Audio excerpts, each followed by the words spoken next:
पे हम कोई टिप्पा टिप्पणी नहीं करना चाहते। उनकी स्थिति को देख के हमको चिंता हो रही है,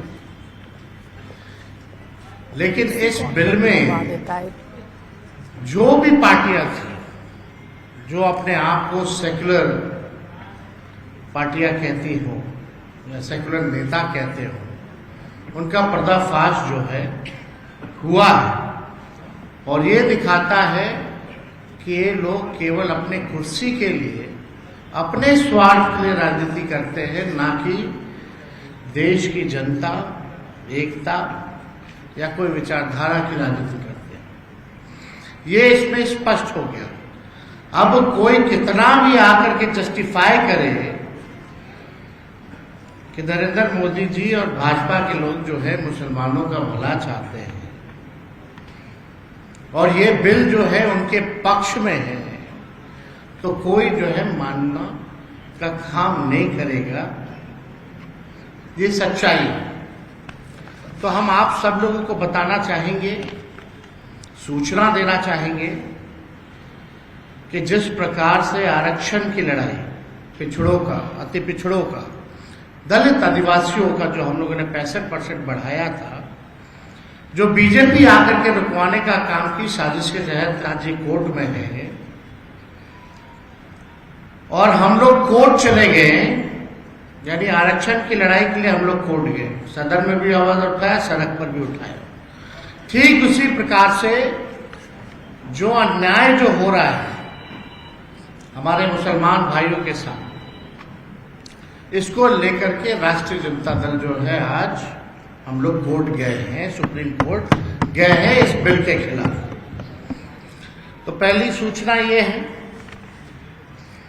अब आप बताइए, दिन रात जो लोग मुसलमानों को गाली देते हैं, खुलेआम टीवी पे गाली देते हैं, संसद में इनके सांसद मुस्लिम सांसदों को मुल्ला, जिहादी बोलते हैं, इनके सांसद और केंद्र मंत्री गोली मारो सालों को नारा, ऐसी नारों का जिक्र करते हैं। प्रधानमंत्री कहते हैं इन्हें कपड़ों से पहचानो, प्रधानमंत्री कहते हैं मंगलसूत्र छीन लेगा, इनके बिहार के बछौल कहते हैं कि इनको चुनाव का, वोटिंग का अधिकार छीन लेना चाहिए, होली में बाहर मत निकलो। और ये लोग ढोंग कर रहे हैं मुसलमान भाइयों के हितैषी होने का। ये हम सब, पूरी देश की न्यायप्रिय जनता ये जानती है कि असल मुद्दों में से ध्यान कैसे भटकाएं, इसलिए जो है ये बिल जो है लाया जा रहा है। हमारी सरकार आने पर किसी भी कीमत पे इस बिल को हम लोग बिहार में लागू नहीं होने, किसी भी कीमत पे कूड़ेदान में ये बिल को फेंका जाएगा हमारी सरकार जब बनेगी। और मैं दलित भाइयों से, हिंदू और पिछड़े, अति पिछड़े हिंदू भाइयों से कहना चाहता हूं कि ये आरएसएस, बीजेपी दलित, पिछड़ा, आदिवासी को सामाजिक, राजनीतिक, आर्थिक, शैक्षणिक और धार्मिक रूप से मुख्य धारा में दूर करने की दीर्घकालिक प्रोजेक्ट है। यानी ये नहीं चाहते हमारे जो हिंदू भाई है, चाहे दलित हो, आदिवासी, पिछड़ा, अति पिछड़ा, अभी तो मुसलमान निशाना, लेकिन असल निशाना दलित है, पिछड़ा है, आदिवासी है, अति पिछड़ा है। ये लोग नहीं चाहते कि मुख्य धारा में जो हमारे पिछड़े हिंदू हैं, दलित हिंदू हैं, आदिवासी हिंदू हैं, ये मुख्य धारा में ना आए, इनको रोकने की साजिश है। इसलिए आपने देखा होगा 65% आरक्षण भी इन्हीं लोगों का, इस एनडीए की सरकार ने, हम लोगों की मांग थी अनुसूची 9 में डालने का, कैबिनेट से हम लोगों ने भेजा था, लेकिन नहीं किया। तो तेजस्वी यादव की प्रेस कॉन्फ्रेंस आपने सुनी। उन्होंने बहुत सारी बातों पर चर्चा की है और एक तरफ उन्होंने बिहार के मुख्यमंत्री नीतीश कुमार को लेकर भी निशाना साधा है। आपको बता दें कि आगामी विधानसभा चुनाव के मद्देनजर लगातार अलग अलग राजनीतिक दलों की तरफ से तैयारियां की जा रही हैं। दलित, पिछड़ा सब लोग हैं। आप लोग लगातार देखिएगा, गरीबी सबसे ज्यादा, बेरोजगारी सबसे ज्यादा, पलायन, ये कौन? ये पिछड़ा है, दलित है। इनको आपने नौकरी के लिए क्या किया? मुख्य धारा में लाने के लिए आपने क्या किया? हमने विधानसभा में आंकड़ा दिया था, 0.5% का भी आधा अति पिछड़ा और दलित समाज का ना डॉक्टर है ना इंजीनियर है। ये बिहार में ये स्थिति है। आप इनके लिए क्या योजना ला रहे हैं? इनको कौन आगे बढ़ाएगा? इनको कौन मुख्य धारा में लाएगा? इसलिए हमारा स्पष्ट रूप से हमारा मानना है कि मुसलमान के बाद तो ये ईसाई, सिख सब पर ये हमला बोलेंगे, लेकिन खास तौर पे जो मंडल हिंदू हैं, जिनकी 80% आबादी है, उस पे ये लोग जो है निशाना जो है टालने का काम करेंगे। इनका आगे का फ्यूचर का इनका प्रोजेक्ट है। तो ये वक्फ बोर्ड को लेकर के हमारी पार्टी का, हमारे राष्ट्र अध्यक्ष जी का स्पष्ट है कि ये गैर संवैधानिक है। पार्लियामेंट में जिन लोगों ने इसका समर्थन किया है, इस बिल का, आने वाले चुनाव में इन लोगों को झेलना पड़ेगा।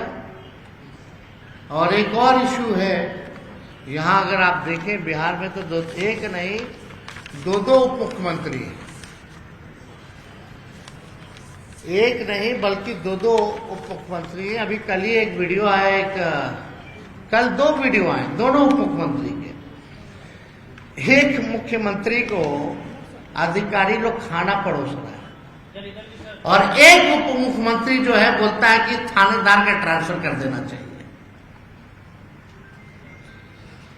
कल सम्राट चौधरी जी कहीं गए हुए होंगे, मुंगेर वगैरह, तो वहां बीडीओ, सीईओ स्तर के अधिकारी मंत्रियों को खाना परोस रहे थे, चिकन मटन परोस रहे थे।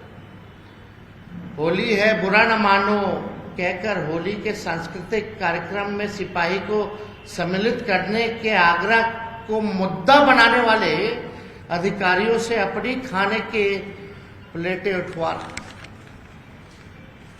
और दूसरी तरफ उप मुख्यमंत्री विजय सिन्हा जी हैं, कितने असहाय और असमर्थ लग रहे हैं कि अपनी ही सरकार के में थानेदार को हटाने के लिए घोस्ट रिक्वेस्ट कर रहे हैं।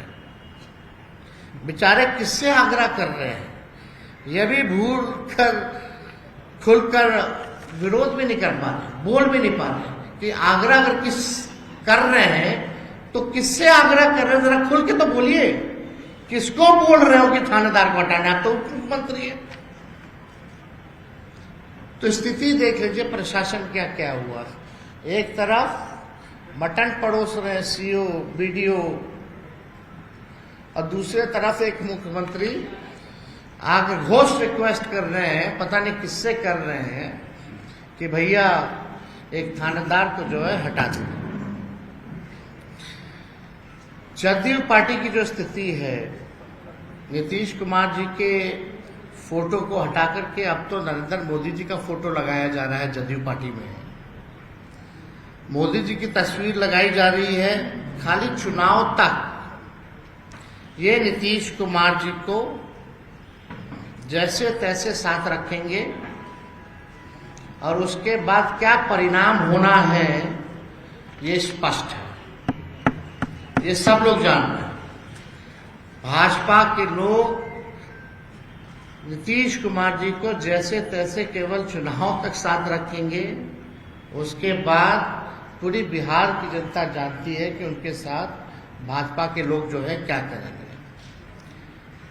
जदयू अब बीजेपी के बिहार की इकाई का एक वंचित, उपेक्षित और अल्पसंख्यक विरोधी प्रकोष्ठ बनकर के रह गया। ये जदयू की आज के हाल में स्थिति बन गई। करे तो करे क्या?